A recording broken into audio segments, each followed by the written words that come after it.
സി.കെ. നായിഡു ട്രോഫിയിൽ കേരളത്തിന് വിജയം.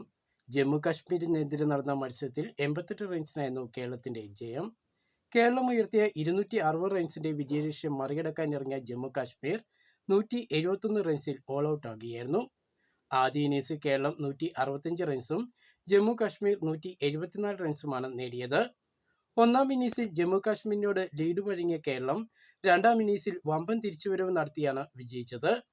രണ്ടാം ഇന്നിംഗ്സിൽ കേരളം 268 റൺസാണ് നേടിയത്. കേരളത്തിനായി അനുരാജ് 4 വിക്കറ്റും പവൻരാജ് 3 വിക്കറ്റും നേടി. സി.കെ. നായിഡു ട്രോഫിയിൽ കേരളത്തിന്റെ ആദ്യ വിജയമാണിത്. വിജയത്തോടെ കേരളം പോയിന്റ് ടേബിളിൽ 5ാം സ്ഥാനത്ത് എത്തി. രഞ്ജി ട്രോഫി ക്രിക്കറ്റിൽ കേരള ടീം വലിയ നാണക്കേടിന്റെ വക്കിൽ നിൽക്കുകയാണ്. ഈ സീസണിൽ കേരളത്തിന് ഒരു മത്സരം പോലും വിജയിക്കാൻ കഴിഞ്ഞിട്ടില്ല. ഇനി ഗോവയ്ക്കെതിരെയാണ് കേരളത്തിന്റെ അവസാന മത്സരം. സീസണിലെ അവസാന മത്സരത്തിലും വിജയിക്കാൻ കേരളത്തിന് കഴിഞ്ഞില്ല എങ്കിൽ മറ്റൊരു നാണക്കേടിലേക്കാകും കേരളം വീഴുക. അടുത്ത സീസണിൽ കേരളം പ്ലേറ്റ് ലീഗിൽ കളിക്കേണ്ടി വരും. ഈ സീസണിൽ ഒരു വിജയം പോലും നേടാൻ കഴിഞ്ഞിട്ടില്ല എങ്കിൽ എ ലിസ്റ്റിൽ നിന്നും കേരളം പ്ലേറ്റ് ലീഗിലേക്കാണ് അടുത്ത ലീഗിൽ കളിക്കേണ്ടി വരിക. രാജ്യത്തെ ഏറ്റവും ദുർബലമായ ടീമുകളെയാണ് പ്ലേറ്റ് ലീഗിൽ ഉൾപ്പെടുത്തിയിരിക്കുന്നത്.